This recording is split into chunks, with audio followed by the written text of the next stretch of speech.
For 3 weeks, a woman called our office every night at exactly 3:17 a.m. She always said the same thing. "Please don't let him find me." Then the line would go dead. At first, everyone thought it was a prank.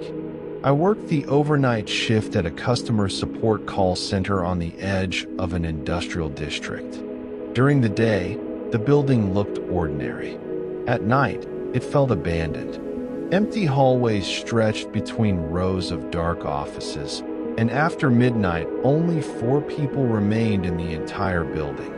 Me, my supervisor Karen, a technician named Mike, and another representative named Jessica.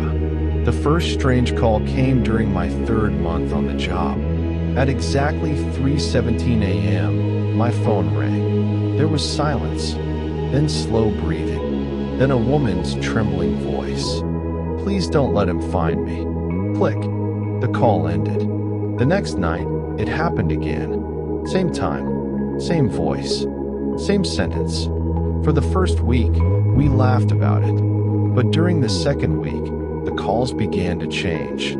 One night, after several seconds of breathing, the woman whispered, "He's getting closer." The call disconnected. The following night she said, "He's inside."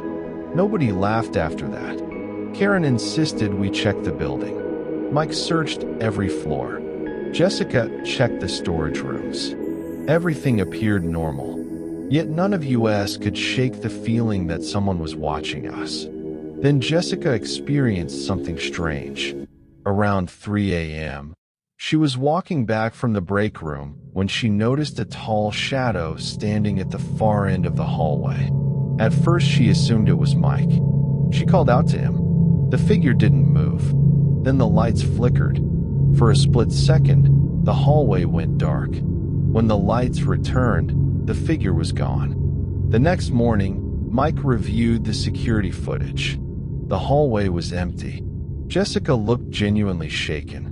And from that night forward, none of us wanted to walk through the building alone. A few days later, management finally investigated the calls. The results made no sense. The number was traced to a disconnected business line that had been inactive for nearly 20 years. The date immediately caught my attention. 20 years earlier, another company had occupied the building. And according to a newspaper article I found online, one of their employees had disappeared after working late one night. She was never found. The case remained unsolved. What disturbed me most was the date. October 17th, exactly 20 years before the calls began. When I showed the article to Karen, her expression changed. She hesitated before admitting something. Years earlier, another employee had reported receiving the same calls. Every night, at exactly 3:17 a.m. Eventually, he quit without explanation. After that, the calls stopped. Until now. The following week, things escalated.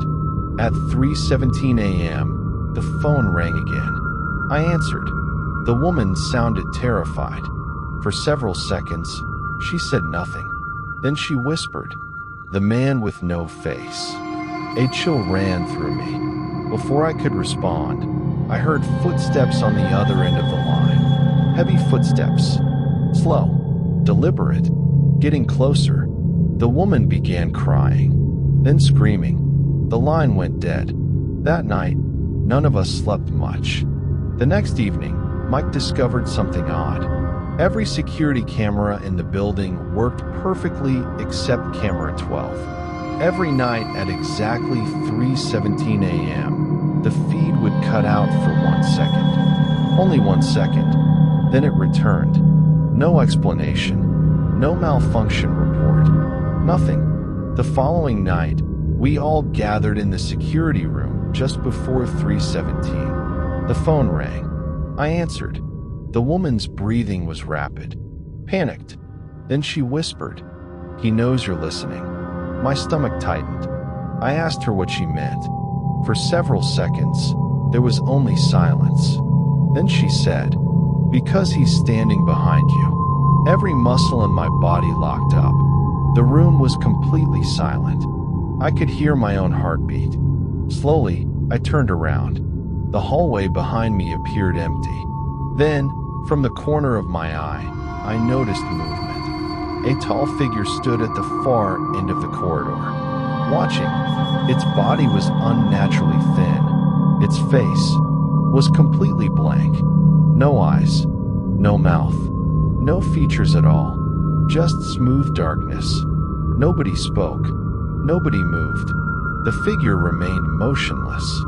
Then the lights flickered. Once, twice, and suddenly it was gone. At the exact same moment, the phone call ended. We rushed to the security monitors. Camera 12 was active, and there, standing in the center of the screen, was the same figure, motionless, watching.